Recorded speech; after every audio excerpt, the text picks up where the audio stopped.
झांसी के मनसिल देवी मंदिर में विशाल कुशवाहा नाम का एक पुजारी रहता था। विशाल कुशवाहा बचपन से ही उसे पूजा करने का काफ़ी शौक था और वो धीरे-धीरे पुजारी बन जाता है और मनसिल देवी मंदिर में वो पूजा करना शुरू कर देता है। ये कहानी पूरी मैं आपको बताऊँगा झांसी के रहने वाले विशाल कुशवाहा की। विशाल कुशवाहा पढ़ने में काफ़ी तेज़ तर्रार था, दिखने में भी काफ़ी सुंदर था, अच्छी खासी दाढ़ी भी रखा हुआ था और वो पुजारी बन गया था। अब पुजारी किस वजह से बना था, ये एक बहुत सोचने वाली विषय है। पुजारी के नाम पर लोग ब्राह्मण को ही बदनाम कर देते हैं, सोचते हैं कि ये ब्राह्मण ही होगा, लेकिन ऐसे 60% ऐसे पुजारी हैं, जो ब्राह्मण नहीं है, दूसरे जाति के लोग हैं, लेकिन ब्राह्मण ही बदनाम हो जाता है, ऐसा कहा जाता है। इसलिए कि पुजारी ब्राह्मण ही ज़्यादा होते थे, पहले साधु संत महात्मा ब्राह्मण ही ज़्यादा होते थे, लेकिन जो भी लोग पकड़े जाते हैं शायद वो ब्राह्मण जाति से नहीं आते हैं। मैंने इस पर थोड़ा-सा चर्चा करी है। इसके बाद जो है विशाल कुशवाहा जो है मंदिर में पुजारी बन जाता है और मनसिल देवी मंदिर में पूजा करना शुरू करता है। धीरे-धीरे उसकी लोग पॉपुलैरिटी बढ़ती है। वहीं पर एक बालाराम नाम का लड़का था, जिसका जो है पूजा कहीं सामान बेचने का दुकान था। दुकान था तो 2 साल 3 साल वो पुजारी रहता है, विशाल कुशवाहा जो है वहाँ पर पूजा करता है, ख्याति बढ़ते जाती है उसकी। ख्याति जब बढ़ती है तो वो पूजा-पाठ कराने इधर-उधर भी जाने लगता है। अब इस बीच क्या होता है कि पुजारी अगर जवान हो, तो ज़रूर है कि उसे तो भाई लड़की पटेगी ही, सुंदर है, जवान है, तो उसे उससे तो लड़कियाँ उस पर जो है डोरे डालने की कोशिश करेगी ही। लेकिन पुजारी इन सब चीज़ों से इतर रहते हैं और उनको इन सब चीज़ों में मन नहीं लगता। इसलिए कि पुजारी अगर कोई लड़की को छेड़ता है, कोई लड़की से बात करता है, तो लोग उसे धुनाई कर देते हैं, उसे पिटाई कर देते हैं या फिर एक बदनाम हो जाता है, धर्म भी बदनाम होता है, मंदिर भी बदनाम होता है, वहाँ के पुजारी भी जो अच्छे-अच्छे पुजारी बदनाम हो जाते हैं। लेकिन पुजारी जो था वो 22 साल का या 21 साल का पुजारी था विशाल कुशवाहा। तो उसे बालाराम जो बगल में उसकी दुकान थी मंदिर के बगल में ही, तो वो पूजा-पाठ का सामान से लेकर सभी तरह के सामान बेचता था। उसकी एक बहन थी, बहन जो है काफ़ी सुंदर थी और वो कभी-कभी दुकान पर भी आ जाया करती थी। इस बीच एक दिन क्या होता है कि विशाल कुशवाहा जब कुछ सामान खरीदने के लिए बालाराम की दुकान पर जाता है तो देखता है कि भाई उसकी बहन है बालाराम की और पूछता है कि भाई बालाराम भैया कहाँ हैं? तो वो बताती है कि वो आज बाहर गए हैं और हम दुकान सँभाल रहे हैं। तो वो बोलते हैं कि कुछ सामान दे दो, पूजा-पाठ का सामग्री है, उसे दे दो और मैं पूजा करने के लिए चला जाऊँगा। अब विशाल कुशवाहा जो था, पुजारी जो था, वो काफ़ी सुंदर था, स्मार्ट था और बालाराम की बहन भी काफ़ी सुंदर थी, स्मार्ट थी। दोनों की नज़र जब एक-दूसरे पर पड़ती है, तो दोनों एक-दूसरे के दीवाने हो जाते हैं। एक ही नज़र में कहा जाता है कि प्यार हो जाता है, तो बालाराम की बहन से जो है विशाल कुशवाहा को प्यार हो जाता है। बालाराम की बहन से जब प्यार हो जाता है, तो विशाल कुशवाहा अब उसकी बहन को भी लगता है कि भाई ये काफ़ी सुंदर पुजारी है, अभी तो जवान ही है, अभी तो हमारे ही उम्र का है, 21 साल का है। तो धीरे-धीरे अब क्या होता है कि बालाराम की बहन जो है वो दुकान पर आना शुरू कर देती है। इसके बाद वो पूजा करने के लिए मंदिर के अंदर रोज़ आती है। बा विशाल कुशवाहा को भी नज़र जब पड़ती है बालाराम की बहन पर, तो वो उसको तो दिल दे बैठता है और बालाराम की बहन भी उसे दिल दे बैठती है। तो दोनों में धीरे-धीरे बातें होना शुरू हो जाती है। दोनों एक-दूसरे से बातें करना शुरू कर देते हैं। जब बातें करना शुरू कर देते हैं तो वो बालाराम की बहन जो है उसे बताती है कि आप काफ़ी स्मार्ट हैं, आपको पुजारी नहीं होना चाहिए था, आपको कहीं नौकरी करना चाहिए था। इन सब चीज़ों से उसका दिल बहलाते रहती है और वो बोलता है कि नहीं मैं पुजारी बना हूँ, मैं भगवान का भक्त हूँ इसलिए मैं कोई गलत काम नहीं करता हूँ और इसके बाद जो है मैं अब मुझे नौकरी की तलाश नहीं है।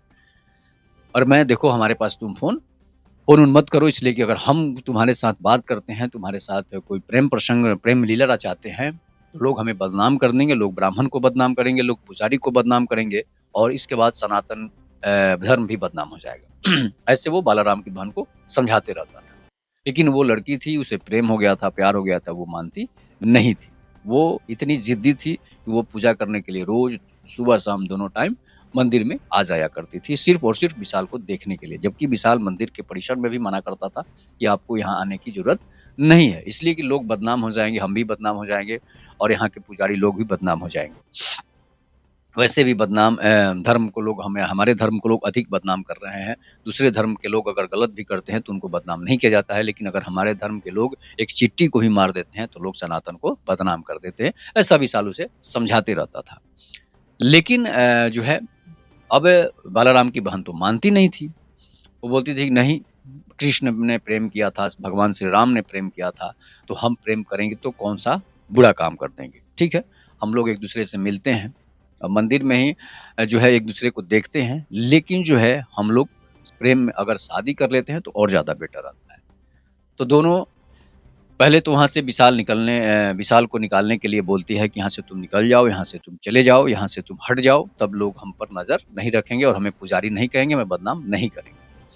तो विशाल कहता है कि तुम अपने घर में पूछ लो कि तुम हमसे अगर शादी करोगी तो ज़्यादा बेटर रहेगा, अगर नहीं करोगी तो फिर हम लोग बदनाम हो जाएँगे, मैं भाग नहीं सकता हूँ यहाँ से।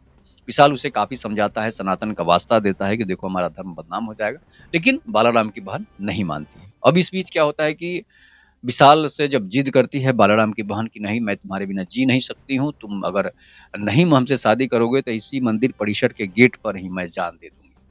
अब विशाल बेचारा सोच में पड़ जाता है, अचंभित हो जाता है, अगर ये ऐसा कर देती है, ज़िद्दी लड़की है, तो हो सकता है कि हम और बदनाम हो जाएँगे और मर्डर केस में हम जेल भी चले जाएँगे।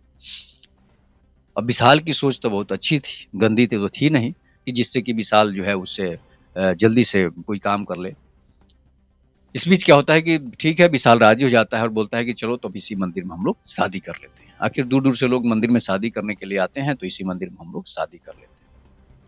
इस बीच क्या होता है कि उसके पहले क्या होता है कि इस बात का जो है बालाराम को पता चल जाता है और बालाराम जो है मंदिर परिसर में आकर विशाल को डाँटता है, उसे गालियाँ देता है और बोलता है कि अगर तुम यहाँ से नहीं छोड़कर जाओगे, तो हम तुम्हारी हत्या कर देंगे।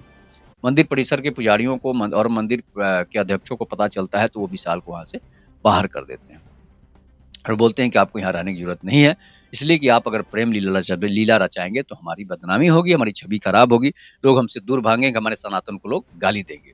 तो विशाल जो है वहाँ से निकल जाता है और विशाल दूसरी जगह रहने लगता है। तो धीरे-धीरे वो उससे बातें करता है।